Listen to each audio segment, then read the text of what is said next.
there's been a lot of talk about the rise of Chinese companies in the cycling space for the last few years, particularly when it comes to group sets.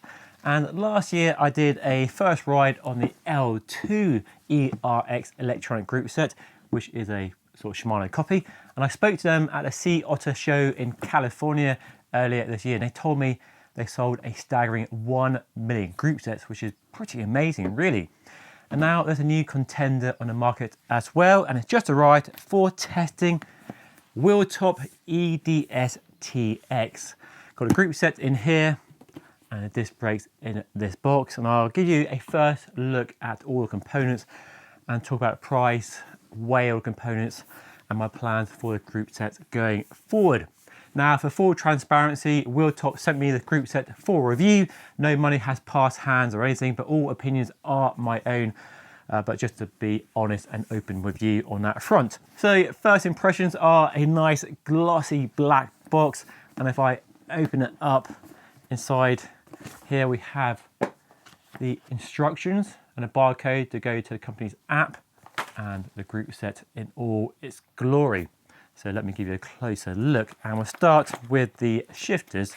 So the shifters are similar to Shimano in terms of shift logic. On the right hand shifter we have 2 buttons going up and down the rear mech, and then interestingly we have on the left shifter a single button to go up and down the front mech. So where Shimano you have 2 buttons on each side, here like SRAM we have 1 button on that side. So in a way it's a bit of a combination of both Shimano and SRAM, and actually I like the idea there of 2 buttons on the right hand side for the rear mech and just a single button on the left. And it does make the idea of 2 buttons on a left hand Shimano DIT shifter seem a bit odd when you only need 1, really. So those are shifters. Ergonomically a reasonable size, a bit wider than Shimano but quite small profile and rounder than SRAM as well, and a rubber material. All feels fairly okay so far. It feels tight on the shifter, doesn't feel loose or slack, and there's a battery underneath here. There's a coin cell battery inside there, as is the way with Shimano and SRAM. The carbon fiber lever blade is nice, got a bit of curve to it as well. It doesn't feel cheap or anything at all. It feels pretty good. So those are the shifters, and then we had the rear mech, the rear derailleur and the front derailleur there, and they look a bit like a crossover of Shimano and SRAM. The batteries are like SRAM on each derailleur, so there's no internal frame battery like with Shimano, so easier building. But unlike SRAM, the batteries are not removable. They are fixed to the body of the mechanism. I guess that's because SRAM have a fairly tight patent on removable batteries on derailleurs, and we've seen the result of Campag trying to get around that with their batteries on their Super Record wireless, which are different sizes, and the backlash on the comment section on my first look last year, link above in case you missed it, was pretty savage, it has to be said.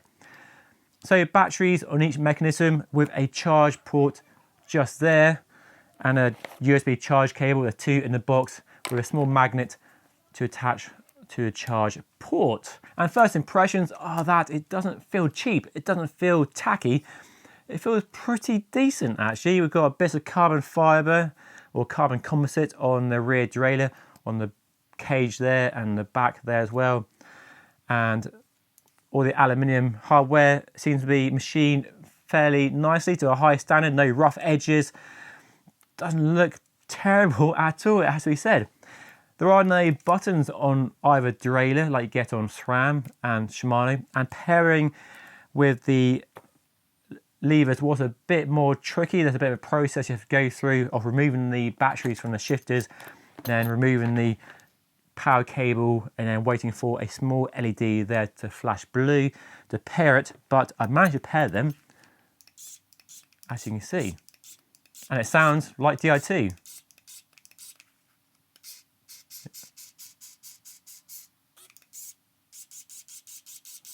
That's the rear, so that works, and the front.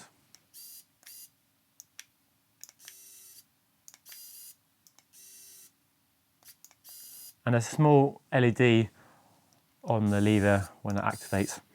So yeah, it works. It seems to work in my hands right now quite well. So that is the main part of the group set, but we also have brakes as well. So let me put that down to one side for a moment. And we have disc brakes. These are hydraulic disc brakes, and first impressions aren't amazing, if I'm honest. I mean, apart from the fact we are using mineral oil rather than DOT fluid, so that's a good thing. There are the brake calipers, and they look a bit chunky, they look a bit industrial, a bit first gen compared to how sleek and compact and lightweight Shimano and SRAM are at. And even the L2 brakes look nicer than these. So these do look a bit poor compared to how good the rest of the group set looks. So those are the calipers. I mean, look how chunky that is there. That is a big chunky caliper for sure. There's no heat sink like on L2. So a pair of brake calipers and then all the bits to get them up and running.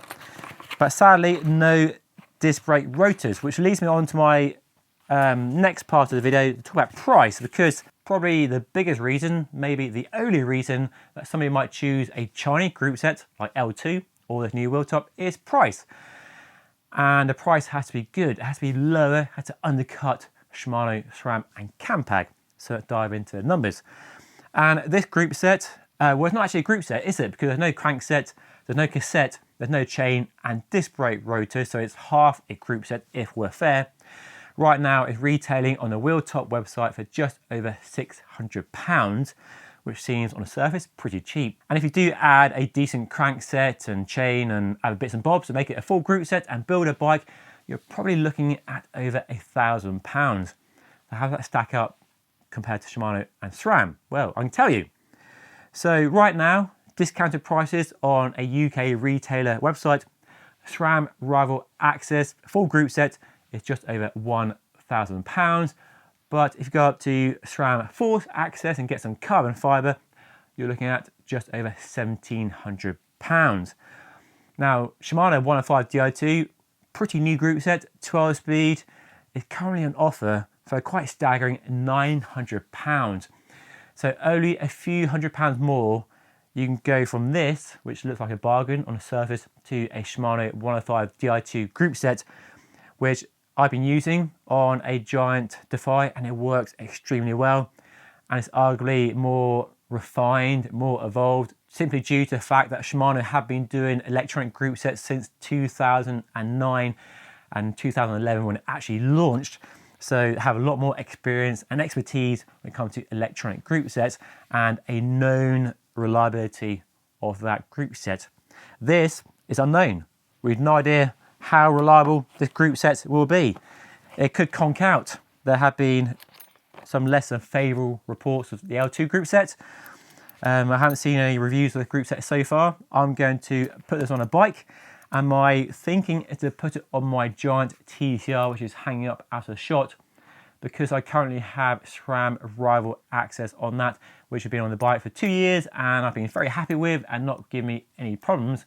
So what I might do is just swap the levers and the front and rear mech and the brakes and use the crankset and the disc brake rotors and a chain and cassette and put this group set on it. The other thing I forgot to mention at the beginning is this group set can be configured for as many speeds as you want, from 3 speed up to 14 speed. So compared to Shimano and SRAM, who do put limitations on future upgrades to electronic group sets, like you can't upgrade 11 speed Di2 to 12 speed because there are hardware differences. Here, the hardware isn't the issue, it's the firmware. So that does mean you could buy this and put it on an old 10 speed bike, put it on a modern 12 speed bike. You aren't limited to just running it with a certain cassette. So arguably gives you more options for older bikes. Definitely, I can see it being a nice, interesting way to upgrade an older bike to electronic without replacing all the group set parts on that bike. So yeah, let me just leave you with putting the parts on a scale to see what it actually weighs. And let me know your thoughts on a group set. Is it on your radar? Would you consider this over Shimano or SRAM? Do you think the price is worth it? And stay tuned for a first ride report in the future, hopefully in the next few weeks. Anyway, I'll put a link to the Worldtop website down below if you want to check out more details on this group set. And I'll see you all again very soon. If you want to see my first impression video on the L2 group set, that's linked right there. And of course, don't forget to subscribe by hitting the button right here. Right, I've got some building and tinkering to do, so I'll see you all again very soon. Thank you so much for watching.